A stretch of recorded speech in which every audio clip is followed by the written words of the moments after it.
आज fourth semester BS physics के छठे लेक्चर को हम डिलीवर कर रहे हैं। आज हम जो वीडियो नंबर 5 में श्रोडिंगर इक्वेशन को हमने हाइड्रोजन एटम पर अप्लाई करते हुए 3 हमने इक्वेशंस हासिल किए थे सेपरेशन ऑफ वेरिएबल्स के टेक्निक्स की मदद से। आज उनमें से एक इक्वेशन को हम सॉल्व करेंगे और आप देख सकते हो इस वक्त स्क्रीन पर कि आज का आपका जो टॉपिक है वो है solution of D square capital phi by D phi square plus M L square capital phi is equal to 0। हम इस इक्वेशन की आज सॉल्यूशन पर डिस्कशन करेंगे। तो स्टार्ट करते हैं आज के अपने टॉपिक को। जो सॉल्यूशन है दरअसल श्रोडिंगर इक्वेशन की, और जो आपने हाइड्रोजन एटम पे अप्लाई किया था। तो ये आपका वो इक्वेशन था D square capital phi by D phi square plus M L square into capital phi is equal to 0। ये इक्वेशन नंबर ए था आपके सामने। इसी तरह इक्वेशन बी हमने डिराइव किया था। ये इक्वेशन बी आपके सामने, और सिमिलरली हमने इक्वेशन सी को भी हमने डिराइव किया था, कुछ जो इस फॉर्म में था।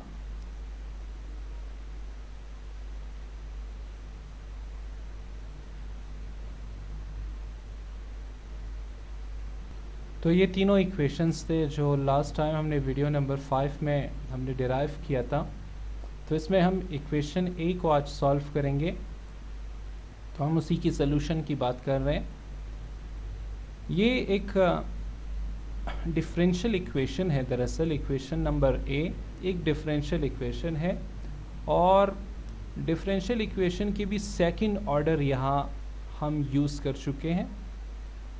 आपने डिफरेंशियल इक्वेशन के टॉपिक्स जो पढ़े हुए थे, उन टॉपिक्स में सेकेंड ऑर्डर डिफरेंशियल इक्वेशन इस सूरत में जो था, इस फॉर्म में, जब भी डिफरेंशियल इक्वेशन आते हैं आपके सामने सेकेंड ऑर्डर के फॉर्म में, तो इनके स्टैंडर्ड सॉल्यूशंस मौजूद होते हैं।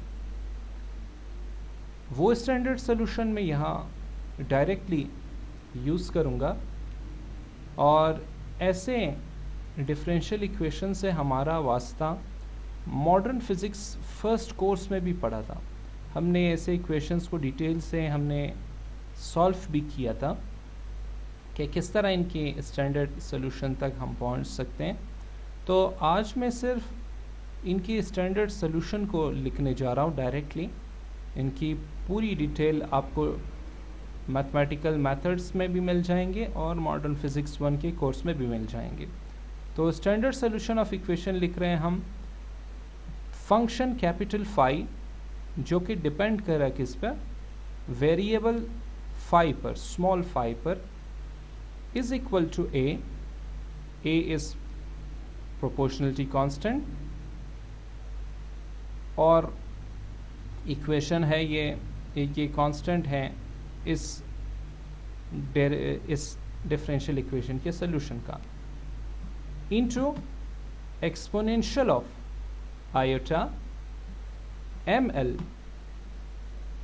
Into small phi, iota M L into phi. ये इक्वेशन नंबर 1 है जो दरअसल सॉल्यूशन ऑफ इक्वेशन ए है।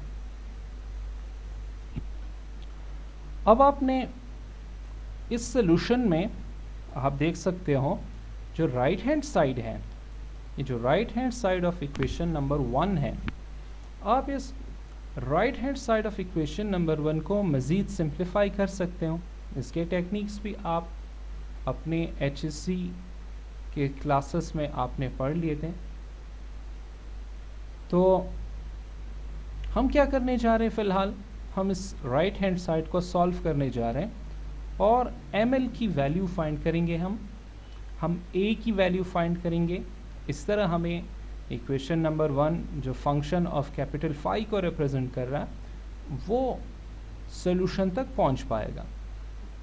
तो गौर करते हैं और मैं आपसे गुजारिश करूंगा कि आप वीडियो नंबर 1 को एक बार फिर देख लीजिए, जो फर्स्ट लेक्चर है। उस फर्स्ट लेक्चर में आप ज़रा देखिए ये फाई, ये कौन सी, ये वाली फाई जो स्मॉल फाई है, ये कौन सी एंगल है? ये दरअसल एंगल है between X axis and projection of radius vector in X Y plane. ये वो वाली एंगल है और इस एंगल की लिमिट्स कितनी है? ये एंगल 0 डिग्री से स्टार्ट हो सकती है और 2 पाई तक जा सकती है। तो इस तरह इस फाई की वैल्यू यानी इसकी लिमिट की अगर हम बात करें तो इस स्मॉल फाई की वैल्यू 0 से स्टार्ट होकर 2 पाई तक पहुंच जाते हैं, यानी एक कंप्लीट सर्कल या सर्कुलर पाथ ये कवर कर सकते हैं। तो यही बात मैं यहाँ पे मेंशन करूँगा कि ये जो फाई है इसकी लिमिट कितनी है? Limit between 0 degree to 2 pi. अब इसका मतलब है कि फाई एक पीरियोडिक वेरिएबल है, तो क्योंकि इसकी स्टार्टिंग और एंडिंग पॉइंट सेम ही है, यानी अगर आप इसे स्टार्टिंग पॉइंट से लेकर जाएं इसके एंडिंग पॉइंट तक तो ये दोनों पॉइंट्स आपस में मिल जाते हैं और ये वैल्यूज़ दोबारा से रिपीट हो जाती हैं। फिर आप इसे अगर इस फाई की वैल्यूज़ को बढ़ाना चाहो तो फिर ये इसी पॉइंट से स्टार्ट होकर दोबारा 2 पाई तक पहुंचकर एंड हो जाती है और ये अपने आप को बार बार रिपीट कर सकते हैं। तो इसलिए हम ये कह रहे हैं कि ये जो फाई वेरिएबल है ये एक पीरियोडिक वेरिएबल है, क्योंकि इसके वैल्यूज़ बार बार रिपीट हो जाते हैं। अगर आप अपनी कॉपी पे एक सर्कल बनाएं और उसमें 0 से स्टार्ट लें तो आप देखेंगे कि 0 और 2 पाई दोनों एक ही पॉइंट है और अगर आप उस सर्कुलर पाथ पर मूवमेंट को रिपीट करते जाएंगे तो ये वैल्यूज़ भी रिपीट होते जाएंगे। इसलिए ये जो फाई है ये एक पीरियोडिक फंक्शन है, आपको पीरियोडिक वेरिएबल है। आपको पता है ये पीरियोडिक वेरिएबल्स के बारे में ये भी आपने अपने डिफरेंशियल इक्वेशंस के टेक्स्ट में आपने पढ़ा था।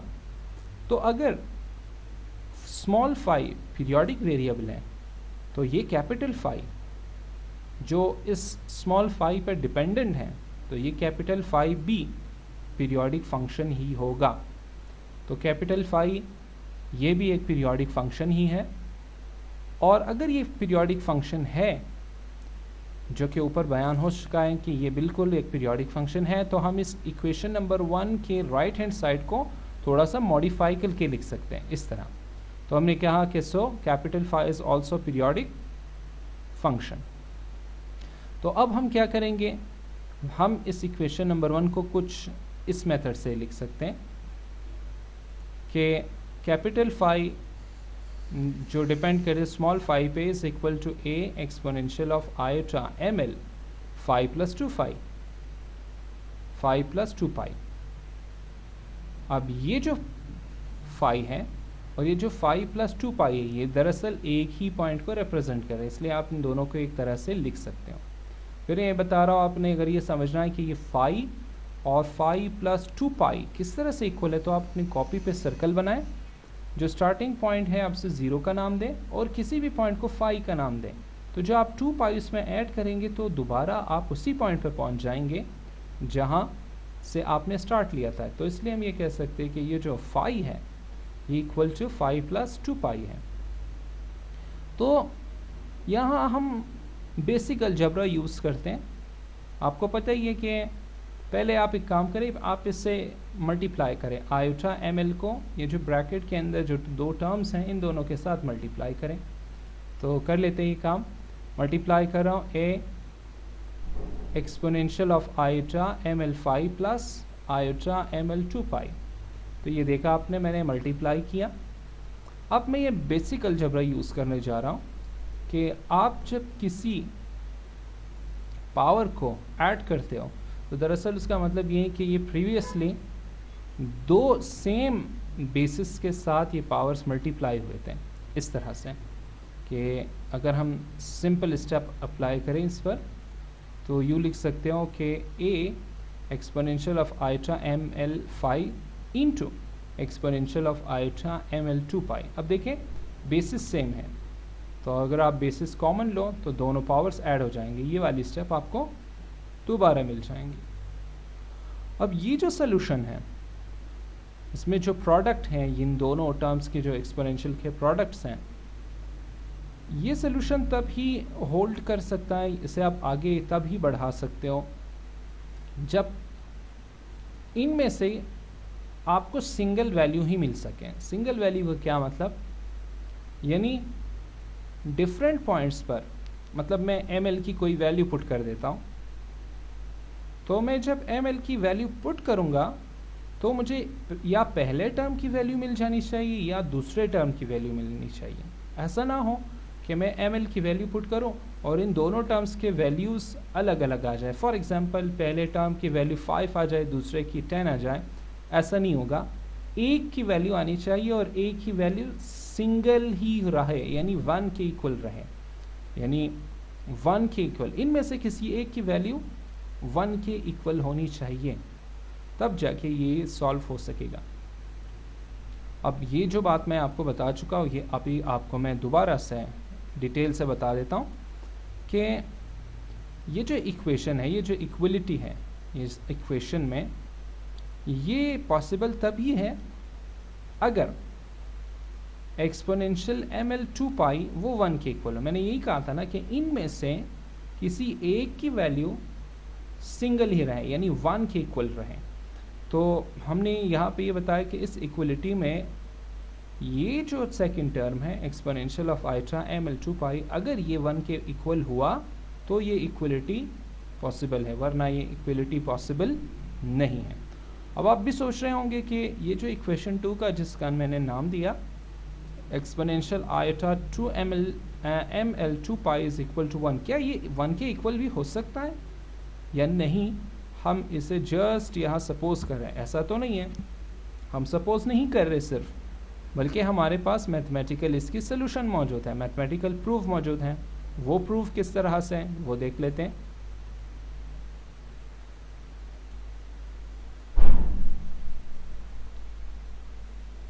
अच्छा जी, ये सिंगल वैल्यू m की कब हो सकती है? ये जो एक्सपोनेंशियल है, exponential iota ml2 pi is equal to 1, ये कब 1 के इक्वल आ सकता है? अगर m की वैल्यू 0 के इक्वल हो, या m की वैल्यू +1 के इक्वल हो, या m की वैल्यू -1 के इक्वल हो, +2, -2, +3, -3 एंड सो ऑन, तब जाके ये 1 के इक्वल आ सकते हैं। तो इसका कोई प्रूव होना चाहिए, हम वो प्रूव आपको बता देते हैं। ये टेबल आपने अपने अर्ली क्लासेस में आपने पढ़ा होगा, अगर नहीं याद आपको तो कैलकुलेटर का इस्तेमाल कीजिए और इन वैल्यूज़ को ज़रा वेरीफाई कीजिए। साइन ऑफ 0 डिग्री कैलकुलेटर का इस्तेमाल करेंगे आप तो वो 0 के इक्वल है, साइन ऑफ पाई 0 के इक्वल है, साइन ऑफ 2 पाई 0 के इक्वल है, और इसी तरह आप इस पाई की वैल्यू बढ़ाते जाए यहाँ तक कि आप n पाई तक पहुँच जाएं, तो साइन ऑफ n पाई वो भी 0 के इक्वल ही होगा। इसी तरह आप कैलकुलेटर का इस्तेमाल करें, इन वैल्यूज़ को वेरीफाई करें। Cos of 0 degree 1, cos of pi -1, cos of 2 pi is equal to 1, और cos of n pi is equal to 1 के इक्वल होता है। ये वैल्यूज़ आप कैलकुलेटर की मदद से वेरीफाई कर सकते हो। अब मैं इन वैल्यूज़ का इस्तेमाल करूँगा और ये जो रिज़ल्ट है आपके लिए मैं प्रूफ करूँगा। अब ज़रा देखें, हम ये कह रहे हैं कि if m is equal to 0, अगर m 0 के इक्वल है तो क्या होगा? यानी यहाँ जो है ना m की वैल्यू आपने 0 आपने पुट करनी है, तो ये किसके इक्वल हो सकता है? तो आपका इक्वेशन जो था लास्ट टाइम वो ये था कि exponential of iota ml2 pi is equal to 1, ये आपने इक्वेशन 2 का नाम दिया था। जब हम कॉम्प्लेक्स ज्योमेट्री की तरफ जाते हैं, आपने ये कैलकुलस में पढ़ा है कॉम्प्लेक्स ज्योमेट्री, जहाँ आयोटा को आप इंट्रोड्यूस करते हो, तो हम इस तरह की इक्वेशन को एक्सपेंड कर सकते हैं। इस तरह जो लेफ़्ट हैंड साइड पे मौजूद टर्म है हम इसे एक्सपेंड कर सकते हैं, इसकी पूरी मैथमेटिकल इक्वेशन और सॉल्यूशन वहाँ पे मौजूद है कैलकुलस में। तो वो हम यूँ लिख सकते हैं कि बाय यूजिंग कॉम्प्लेक्स ज्योमेट्री या ट्रिग्नोमेट्री, तो exponential of iota theta is equal to cos theta plus iota sine theta, ये कॉम्प्लेक्स ट्रिग्नोमेट्री का एक इक्वेशन है जो कैलकुलस का हिस्सा है। तो अब मैं एक काम करूँगा, इस इक्वेशन को इक्वेशन 2 के साथ कंपेयर करूँगा और इक्वेशन नंबर 2 को इसी के मुताबिक एक्सपेंड करूँगा। तो देख सकते हैं आइटा तो एज इट इज़ है, थीटा की जगह क्या है ml2 पाई, तो जहाँ थीटा है आपने ml2 पाई लिखना है। तो इस तरह इक्वेशन नंबर 2 आप यूँ लिख सकते हो, अब equation 2 according to above relation, तो वो क्या बन सकते हैं, exponential of iota ml2 pi is equal to cos of 2 pi ml plus iota sine of 2 pi ml is equal to 1 के इक्वल है ना, तो 1 के इक्वल लिख देते हैं। अब इसे हम सॉल्व कर लेते हैं और मैं सिर्फ इस सेक्शन को सॉल्व करूंगा, ये जो है cos 2 pi ml plus iota sine 2 pi ml is equal to 1, इसे मैं प्रूफ करूंगा कि 1 के इक्वल है डिफरेंट पॉइंट्स पर। अब मैं फ़र्ज़ करूंगा कि m की वैल्यू 0 है, इस m की वैल्यू 0 है, तो मैं m की वैल्यू यहाँ 0 लिख देता हूँ।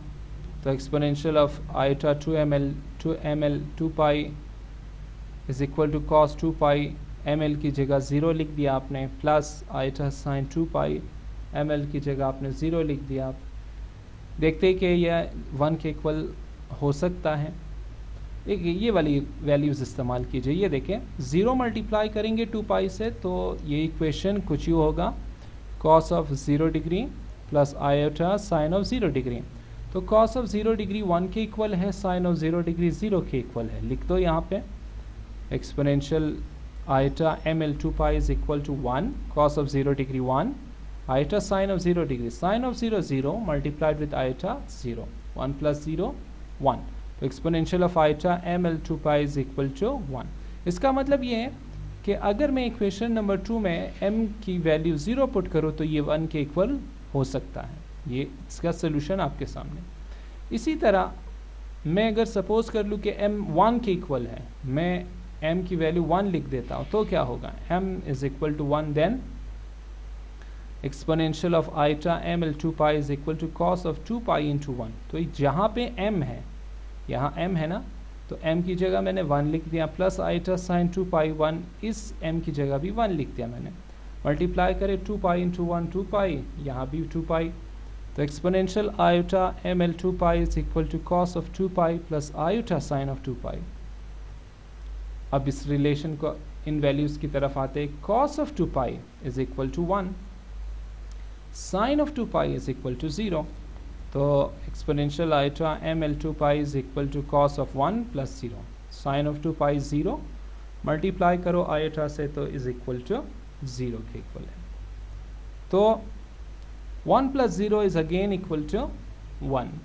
तो आपने एक बार फिर देखा कि जो इक्वेशन नंबर 2 है वो 1 के इक्वल हो सकता है अगर आप ml की वैल्यू 1 पुट करेंगे।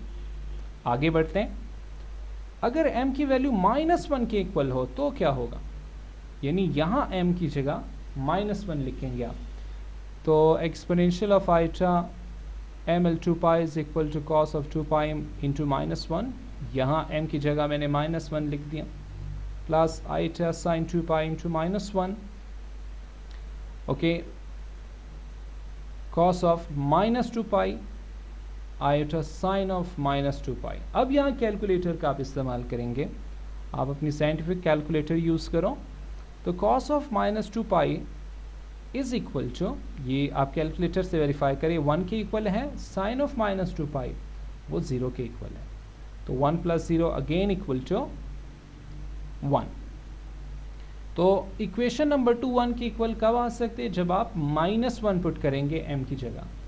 यही काम अगर मैं किसी और वैल्यू के लिए सॉल्व करूँ, जैसे m इक्वल टू 2 के बराबर हो, देन यहाँ 2 लिख दो, तो exponential iota ml2 pi is equal to cos of 2 pi into 2 plus iota sine of 2 pi into 2, multiply करो, तो after multiplication cos of 4 pi sine of 4 pi अब आप फिर कैलकुलेटर का इस्तेमाल करें या इस वैल्यू को इस्तेमाल करें, n pi sine of n pi is 0, cos of n pi is equal to 1, तो यहाँ 1 आनी चाहिए, यहाँ 0, तो exponential iota M l two pi is equal to 1 plus 0, तो exponential iota M l two pi is equal to 1। इसे आप solve करें, फॉर एग्जांपल आप -2 के लिए सॉल्व करें तो 1 आ जाएंगे। आप इसे 3 के लिए सॉल्व करो, आंसर 1 के इक्वल, -3 के लिए सॉल्व करो तो 1 के इक्वल। इसी तरह आप आगे बढ़ते जाएँ तो आपको 1 की वैल्यूज मिल जाएंगे। तो इस तरह मतलब हुआ कि m की वैल्यू क्या है, 0 +- 1 +- 2 +- 3 एंड सो ऑन, यानी ml की वैल्यू इन वैल्यूज के इक्वल है। तो exponential iota ml two pi is equal to 1 possible है। तो कहाँ से डिस्कशन स्टार्ट हुआ था कि ये जो एक्सपोनेंशियल आयोटा ml टू पाई ऐसे 1 के इक्वल होनी चाहिए। 1 के इक्वल तब मुमकिन है जब ml की वैल्यू 0 +- 1 +- 2 +- 3 एंड सो ऑन इनके बराबर हो। तो ये तो था m की वैल्यू। आपने m की वैल्यू आपने कैलकुलेट कर ली कि m की वैल्यू है क्या। तो m के वैल्यूज़ 0 से स्टार्ट होते हैं और प्लस माइनस होल नंबर्स इनके वैल्यूज़ होते हैं। अब दोबारा से ज़रा ml की जो एक टर्म हम इसमें इस्तेमाल करते हैं उस टर्म को इस्तेमाल करेंगे कि इक्वेशन नंबर 2 में जो ml इस्तेमाल हुआ था उससे हम कहते हैं मैग्नेटिक क्वांटम नंबर, यानी ml का क्या नाम है, मैग्नेटिक क्वांटम नंबर। अब मैग्नेटिक क्वांटम नंबर है क्या, उससे भी पहले क्वांटम नंबर है क्या, ये आपने chemistry of second year first year में पढ़ा था। मैं अगले वीडियो में फिर रिपीट करूँगा, पहले आपको बताऊँगा कि क्वांटम नंबर क्या है और फिर आएंगे मैग्नेटिक क्वांटम नंबर की तरफ कि जब हम इक्वेशन ए और श्रोडिंगर इक्वेशन को सॉल्व करके मैग्नेटिक क्वांटम नंबर के वैल्यूज़ तक पहुँचते हैं तो ये मैग्नेटिक क्वांटम नंबर्स दरअसल कौन सी कैरेक्टरिस्टिक्स को एक्सप्लेन कर सकते हैं, तो ये मैं अगले वीडियो में आपको बताऊँगा। फिलहाल यहाँ पे नाम बता रहा हूँ आपको कि ml is magnetic quantum number. तो सिंस अब दोबारा वही इक्वेशन लिख लेते हैं, capital phi into small phi is equal to exponential a into exponential iota ml phi. तो ml की वैल्यू मिल गई ना हमें, 0 +- 1 +- 2 +- 3 एंड सो ऑन। अब a की वैल्यू क्या है, अब ये a की वैल्यू मैं फाइंड करूँगा अगर मैं इस इक्वेशन नंबर 1 को नॉर्मलाइज करूं। अब ये नॉर्मलाइजेशन क्या है, ये आपको first course of modern physics में समझाया गया था जब आपको टॉपिक श्रोडिंगर इक्वेशन पढ़ाया गया था। तो श्रोडिंगर इक्वेशन के साथ ही ये टॉपिक पढ़ाया गया था कि नॉर्मलाइजेशन क्या है और नॉर्मलाइजिंग कंडीशन क्या है, उसकी स्टेप्स क्या है, ये सारी चीज़ आपको कोर्स इसके मॉडर्न फिजिक्स के फर्स्ट कोर्स में बताया जा चुका है। तो मैं कंडीशन अप्लाई कर रहा हूँ कि इंटीग्रेशन जो इसकी लिमिट 0 से लेकर 2 पाई तक है और कैपिटल फाई यानी इक्वेशन 1 जो फंक्शन है इसका कॉन्जुगेट लिया मैंने और इसे इसी फंक्शन से मल्टीप्लाई किया तो मेरे पास आंसर 1 आना चाहिए। ये नॉर्मलाइजिंग कंडीशन है और इसके स्टेप्स सारी डिटेल मौजूद है। मैं इसे डायरेक्टली लिख रहा हूँ इसका आंसर कि जब मैं इसे सॉल्व करता हूँ, इस स्टेप को सॉल्व करता हूँ तो मुझे आंसर मिल जाता है a is equal to 1 by √2 pi. तो a की वैल्यू है 1 बाई √2 पाई।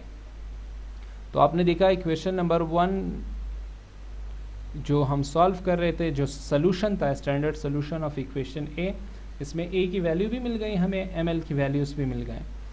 तो इस तरह से दोनों वैल्यूज़ तो हमें मिल चुके हैं। अब इन दोनों वैल्यूज़ की मदद से हम हाइड्रोजन एटम के कौन से कैरेक्टरिस्टिक्स को एक्सप्लेन कर सकते हैं। क्या ये इक्वेशन 1 जो सोल्यूशन जिसका आपने फाइंड किया था ए का, ये किसी ख़ास कैरेक्टरिस्टिक ऑफ हाइड्रोजन एटम को एक्सप्लेन करती? इस सवाल का जवाब मैं आपको अगले वीडियो में दूंगा जिसमें हम पहले क्वांटम नंबर की डेफिनेशन पढ़ेंगे, फिर मैग्नेटिक क्वांटम नंबर की थोड़ी सी डिटेल देखेंगे और फिर आएंगे कि ये जो सोल्यूशन हमने फाइंड किया था ml की वैल्यू, a की वैल्यू, इससे हमें हाइड्रोजन एटम का कौन सा कैरेक्टरिस्टिक मिल जाता है। उस कैरेक्टरिस्टिक का नाम मैं बता देता हूँ कि आप इसके ज़रिए से मैग्नेटिक क्वांटम नंबर के ज़रिए से आप एंगुलर मोमेंटम के जो क्वांटाइजेशन है उसको प्रूव कर सकते हो। ये बात हम अगले वीडियो में आपको डिटेल से बताएंगे, यानी हमारा अगला टॉपिक होगा क्वांटाइजेशन ऑफ एंगुलर मोमेंटम, और उसमें 2 पॉइंट्स और होंगे, यानी क्वांटम नंबर और मैग्नेटिक क्वांटम नंबर की डिटेल। तो तब तक अगले वीडियो तक अगर आपका कोई सवाल हो तो आप कमेंट सेक्शन में ज़रूर पूछिएगा। अल्लाह हाफ़िज़।